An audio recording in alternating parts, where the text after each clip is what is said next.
Watching news at Prime, let's bring you this now. South Africa says it's, in fact, President Cyril Ramaphosa says he's not sure what prompted the passing of a United States bill which could see senior ANC leaders sanctioned. Now, it's received majority support in the Committee on Foreign Affairs, but it still has a long way to go before it gets approval from Congress and the Senate. Pretoria's ties with China, Russia, Iran, and Hamas, as well as the genocidal intent case against Israel, are some of the factors flagged by this bill.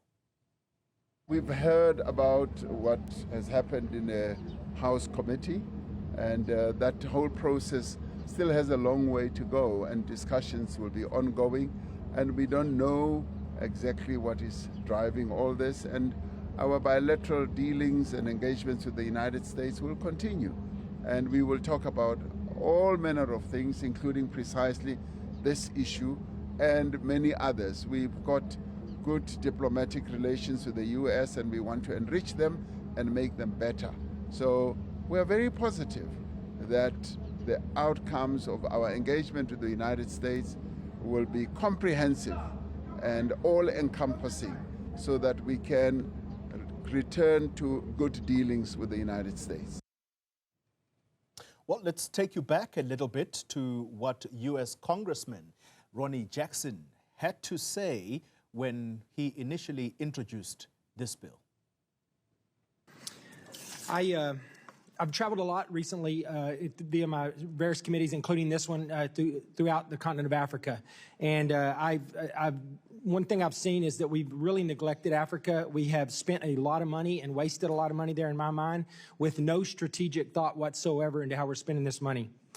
I have a question for you regarding South Africa. South Africa has withdrawn from America and our allies in recent years while increasing diplomatic relationships with our foreign adversaries, deepening cooperation with China, attacking our greatest ally, Israel, at the International Court of Justice, downgrading Taiwan's diplomatic presence, and condoning violence and race-based persecution against minorities. I fully support President Trump's executive order to bolster the administration's efforts in combating the egregious actions taken by South Africa. To support the administration's efforts, I recently introduced the U.S.-South Africa Bilateral Relations Review Act, which would conduct a full review of our relationship with the Republic of South Africa and allow for the use of targeted sanctions against corrupt officials in the African National Congress. Secretary Rubio, have you seen South Africa align with our adversaries like China, Iran, and Russia, and do you believe a full review of our bilateral relationship would be beneficial in the U.S.'s posture and strategy toward this country? All right, that's U.S. Congressman Jackson. Let's discuss this further now. Institute for Global Dialogue Research Associate Sanusha Naidoo joins me now for a discussion on this. Sanusha, good evening to you. Thank you very much for your time. Let's start with something of an explainer of how we have gotten here. Why does South Africa find itself in this situation in its relationship with the United States? Good evening, Corey. Good evening to your viewers. I think it's been a long, drawn-out issue regarding the way South Africa has approached some of its international engagements, its international relations with regard to issues of where we find ourselves in terms of our positioning, whether it's on the Israel-Palestine issue, the ICJ case, the question around, remember, the Lady R saga and the fact that South Africa necessarily aligning to what the House representative mentioned in the insert around we're not being the kind of good friendly neighbor, if you want to call it that. And this is becoming part and parcel of a bigger challenge around domestic politics, both in the US and, of course, how this is impacting on the way in which South Africa is caught in the middle of those politics, but also the kind of ventilation and challenges around constituencies in South Africa that have gone to the US and ventilated their grievances in the US about South Africa's domestic politics.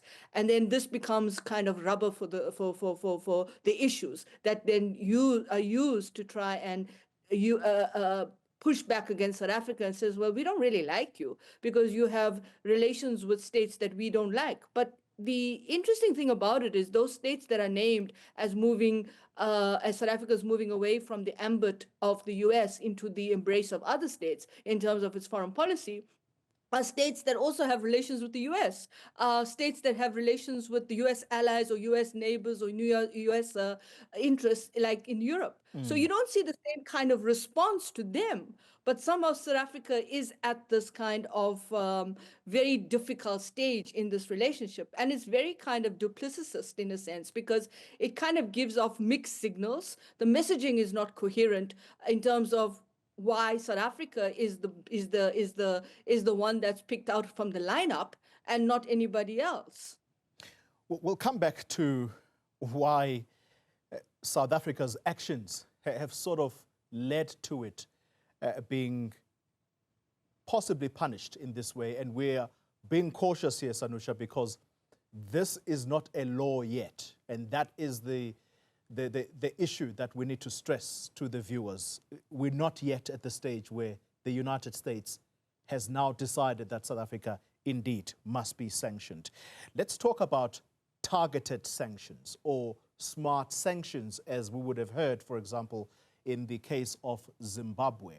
How do they work? Because the understanding here, if you listen to AfriForum, they'll tell you that they went to the US to say they asked the administration to specifically target ANC leaders.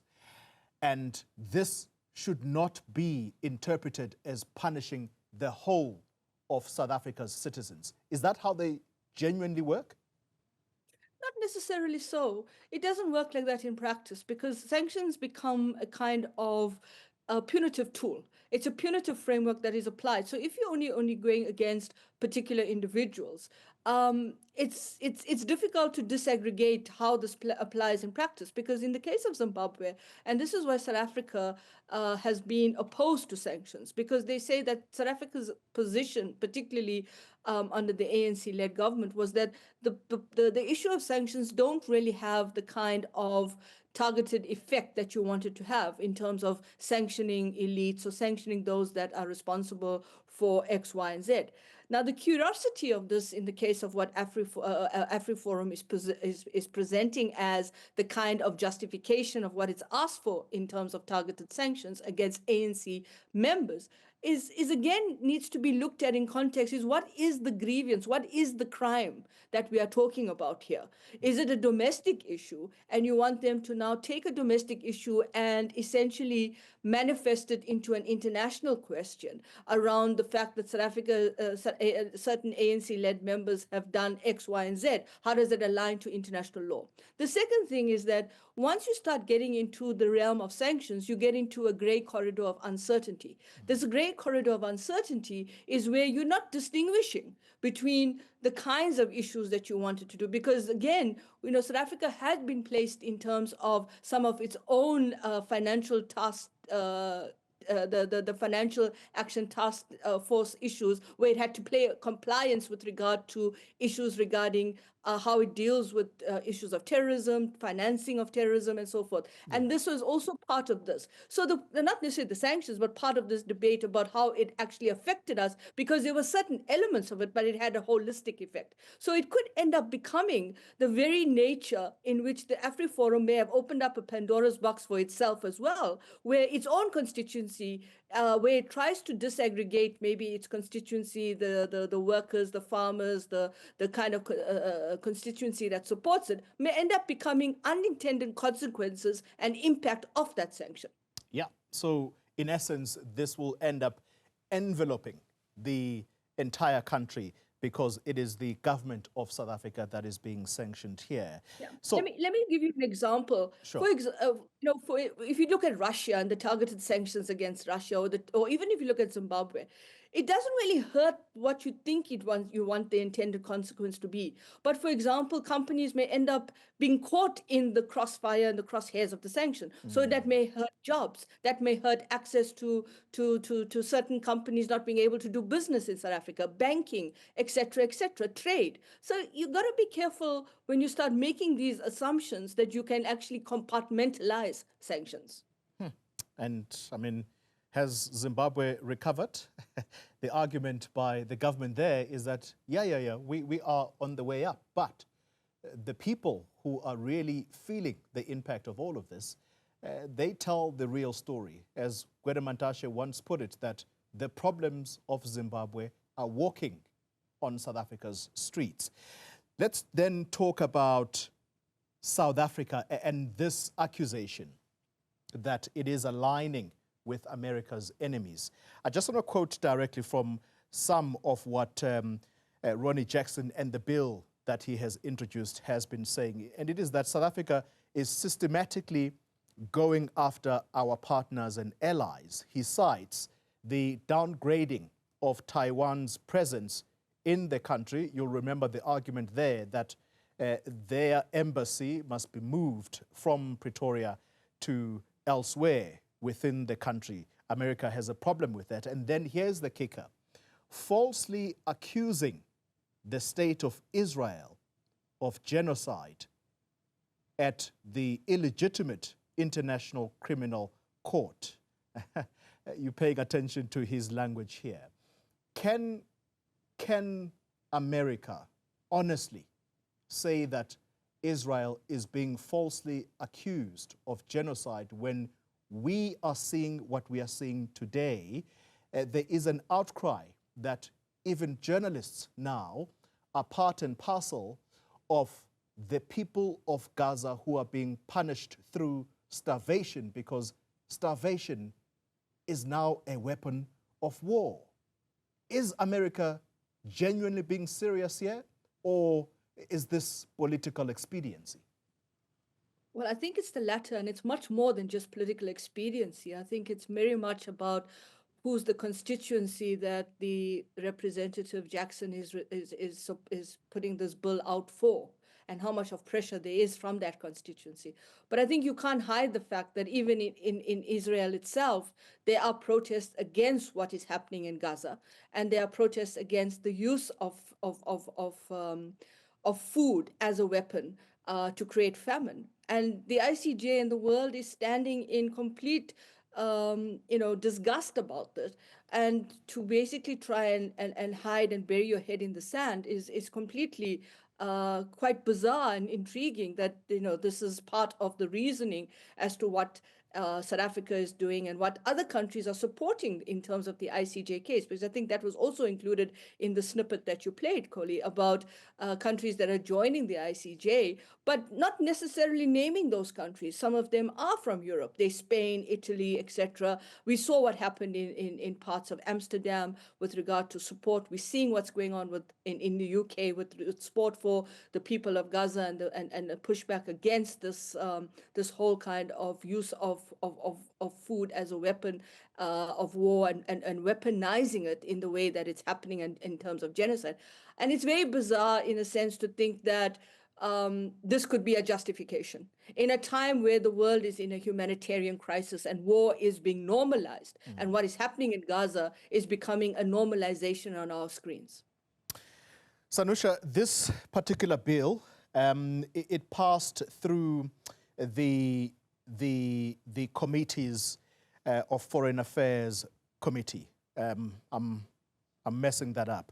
It basically passed through the committee's Foreign Affairs, the Representatives Foreign Affairs Committee. That's the proper description of this committee. And as we have said, it's still a long way to go. But here are the numbers. 34 out of 16, 28 Republicans voted in support of it, including 6 Democrats who supported it. But the majority of those that were fairly against it were Democrats nonetheless. Do we see a potential of this bill making it all the way through Congress and indeed Senate, and it finally getting to President Trump's desk in order for him to sign it? Well, it will be interesting to watch the numbers in this context. I think in the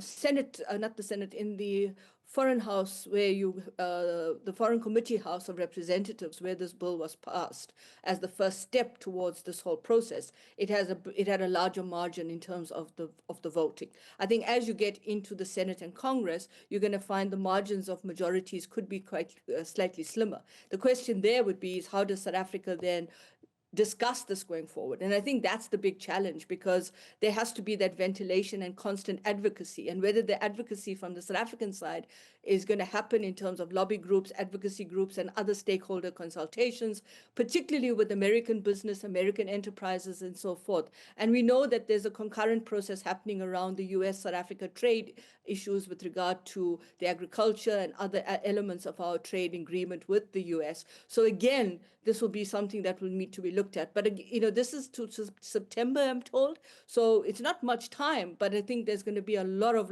activity. But the big challenge is how do you get around the irrationality through a rational way that this bill kind of presents in the way that it's being used as a review of South Africa-US bilateral relations. Sidebar issue, and I'm dragging your mind now to a completely different matter, but it still regards America nonetheless, Sanusha. Elon Musk, he has been a huge talking point in the country, partly because he wants in on the country here through his businesses. Trump has tweeted, and I just want to quote him directly, tweeting that everyone is stating that I will destroy Elon's companies by taking away some, if not all, of the large-scale subsidies that he receives from the United States government. This is not so. I want Elon and all businesses within our country to thrive. In fact, he wants this like never before. The better they do, the better the US does. I'm not going to complete the entire thing.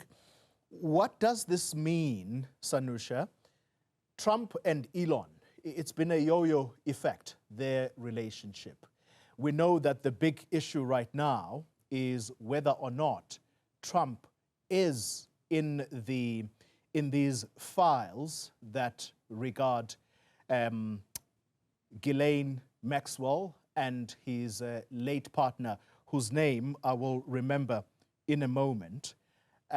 What does this mean for Elon Musk in particular and his interest in investing in South Africa? Do you think that this could also be part of their relations warming and in so doing still almost pressuring South Africa to accept his business proposal? Well, I think more broadly speaking, you could even argue, Koli, that this kind of proposed bill could actually be this kind of disruptor in enabling that kind of business to come into South Africa, not necessarily just Elon Musk, but business that wants to invest in South Africa, but to invest on the basis of not conforming to some of our transformation laws like BEE and leaning towards equity equivalence that has been the proposal.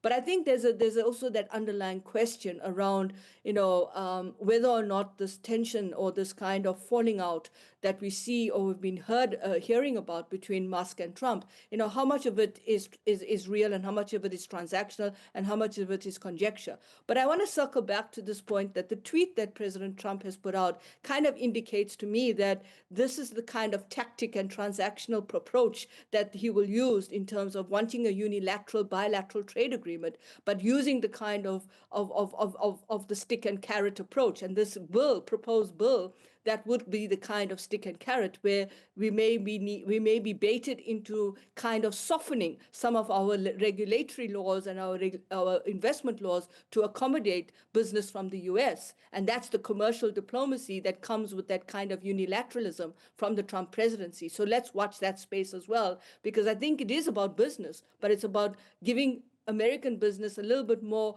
opening up of the South African market and more kind of investment trajectory into the South African market in terms of being more in the market. And they're doing that in India as well, opening up the Indian market to get more kind of their goods into the Indian market. And I suspect that's a similar kind of tactic being used here. So it may not just be Elon Musk per se, but it may be a bigger set of actors who want to get into the South African market. And this bill could be that underlying kind of tactic to use. Sanusha Naidoo, I want to thank you very much for your time and analysis here. Jeffrey Epstein, by the way, is the name I was looking for, that Ghislaine Maxwell's partner. He was found guilty of sex crimes in the United States, and he died by suicide on the 10th of August, 2019.